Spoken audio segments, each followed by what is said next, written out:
नमो तस्य भगवतो अरहतो सम्मा संबुद्धस्य। आर्य अष्टांगिक मार्ग, मध्यम मार्ग व निर्वाण है। यह मध्यम मार्ग क्या है? यह मध्यम मार्ग आर्य अष्टांगिक मार्ग के अतिरिक्त कुछ नहीं। यह है सम्यक दृष्टि, सम्यक संकल्प, सम्यक वाणी, सम्यक कर्मांत, सम्यक आजीविका, सम्यक व्यायाम, सम्यक स्मृति तथा सम्यक समाधि। भिक्षुओं, यही मध्यम मार्ग है।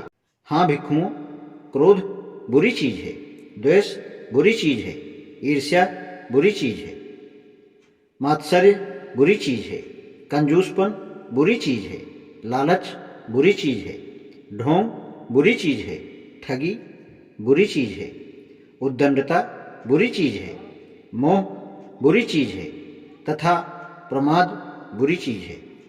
मोह तथा प्रमाद के नाश के लिए मध्यम मार्ग है, जो आँख देने वाला है, जो ज्ञान देने वाला है, जो हमें शांति, अभिज्ञा, बोध तथा निर्वाण की ओर ले जाता है। निर्वाण आर्य अष्टांगिक मार्ग के अतिरिक्त और कुछ नहीं है। इस प्रकार सारिपुत्र ने कहा।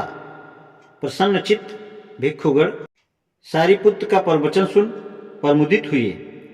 निर्वाण के मूल में जो विचार है वह यही है कि यह सदाचरण पथ है। किसी को भी निर्वाण का कुछ और अर्थ नहीं लगाना चाहिए। संपूर्ण उच्छेदवाद एक अंत है और परिनिर्वाण दूसरा अंत है। निर्वाण मध्यम मार्ग है। यदि निर्वाण को इस प्रकार ठीक तरह से समझ लिया जाए तो निर्वाण के संबंध में सारी भ्रांतियां दूर हो जाएंगी। तृष्णा और लोभ का त्याग धम्म है। धम्म पद में भगवान बुद्ध ने कहा, आरोग्य से बढ़कर लाभ नहीं, संतोष से बढ़कर धन नहीं। यहाँ संतोष का अर्थ बेचारगी अथवा परिस्थिति के सामने झुक जाना नहीं समझा जाना चाहिए। ऐसा समझ बैठना भगवान बुद्ध की दूसरी शिक्षाओं के सर्वथा प्रतिकूल होगा। भगवान बुद्ध ने ऐसा कहीं नहीं कहा कि भाग्यवान है वे जो गरीब हैं। भगवान बुद्ध ने यह कहीं नहीं कहा कि जो पीड़ित हैं उन्हें अपनी परिस्थिति बदलने का प्रयास नहीं करना चाहिए।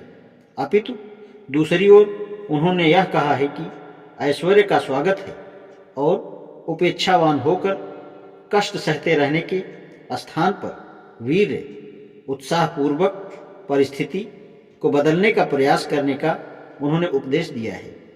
जब भगवान बुद्ध ने यह कहा कि संतोष सबसे बड़ा धन है तो उनके कहने का अभिप्राय यही था कि आदमी को लोभ के वशीभूत नहीं होना चाहिए, जिसकी कोई सीमा नहीं।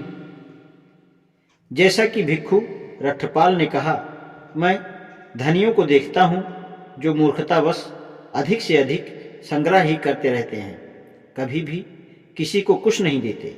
नए नए ऐश्वर्य के लिए उनकी तृष्णा रूपी प्यास बढ़ती रहती है।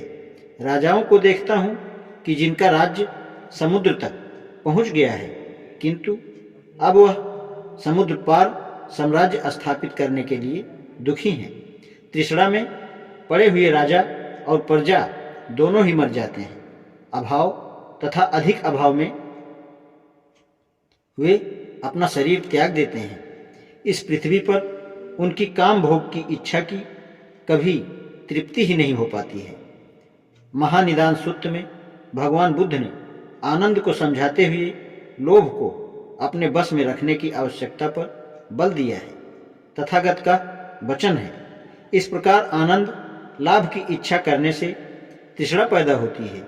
जब लाभ की इच्छा स्वामित्व की इच्छा में बदल जाती है, जब स्वामित्व की इच्छा स्वामित्व का दुराग्रह बन जाती है, तो धन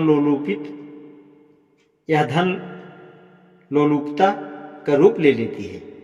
असंयत कामना के कारण होने वाली धन लोलुपता अथवा स्वामित्व की इच्छा पर नजर रखना आवश्यक है। इस तीसरा को लोभ की निंदा क्यों आवश्यक है? भगवान बुद्ध ने आनंद से कहा, क्योंकि इसी से बहुत सी बुराइयां पैदा होती हैं।